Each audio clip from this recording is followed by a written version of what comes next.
I knew that one was fucking gold, right? And Zach says, I'm not going to do it.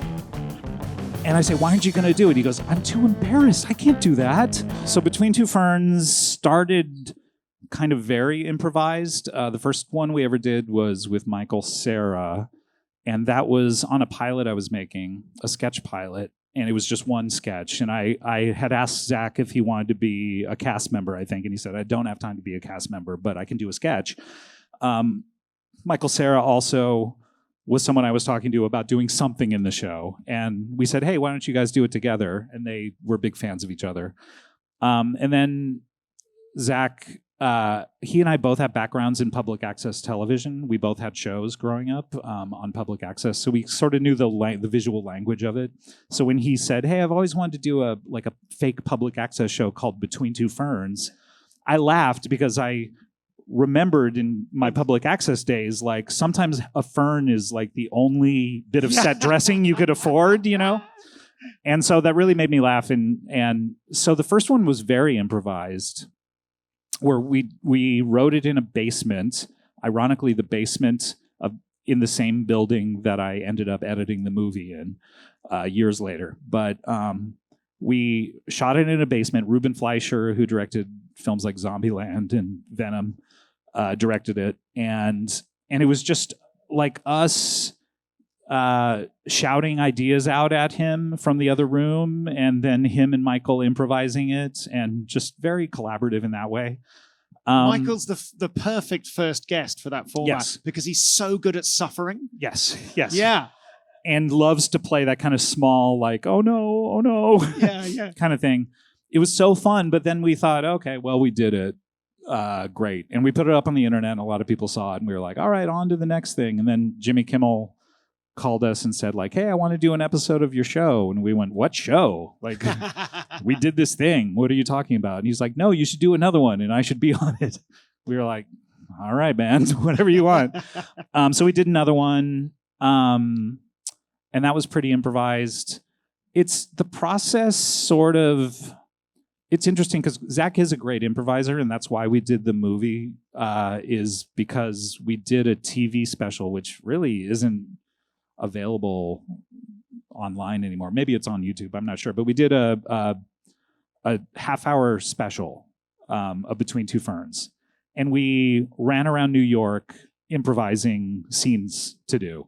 And in New York, you don't need permits. You just, as long as you're not on sticks, you can shoot anything. And it was so fun. And we were just doing dumb bits where, like, Zach would run into a mailbox and his pants would fall down, and like all this. And we were just having such a fun time improvising that we'd been trying to crack a Between Two Ferns movie for a while. And we said, you know what? It would be so fun to improvise a whole movie like this.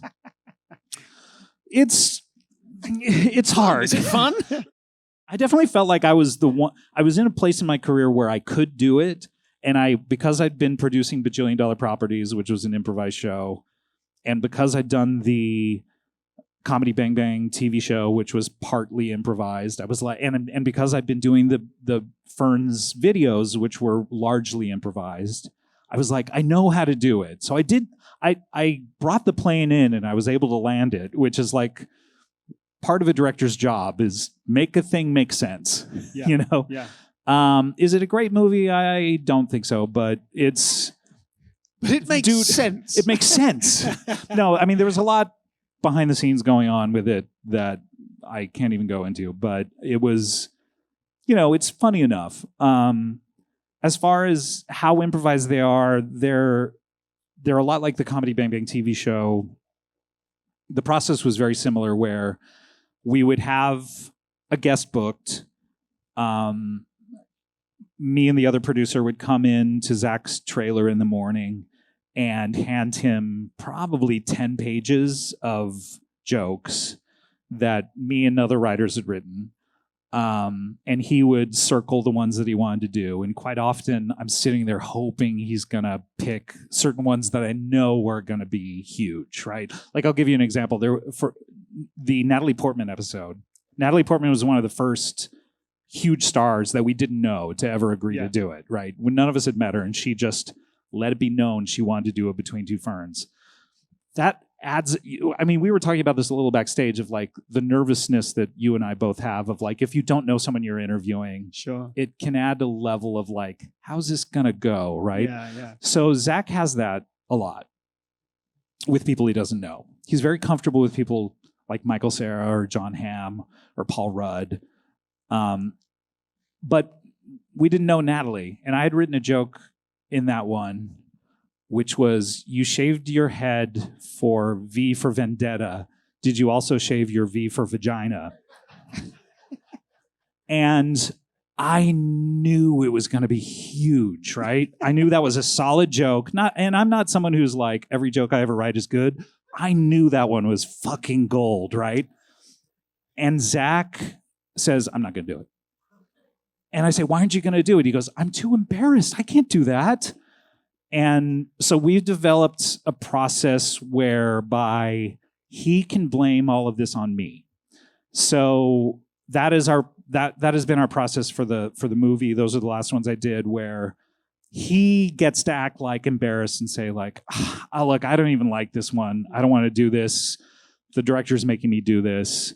And then I can fight for the jokes that I know are going to make the video really huge, you know? So that's such an elegant solution to allow him to do. Yes, to blame me. To kind of exactly. Yeah. And for you to sort of have steered him to find that solution so that you can get what you want out of him. And the tough part of it is the subjects who are doing the videos all want those types of jokes.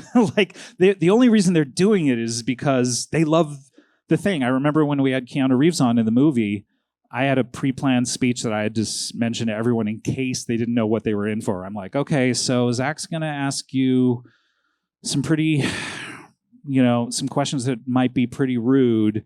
And he says, yeah, that's why I'm here. Yeah.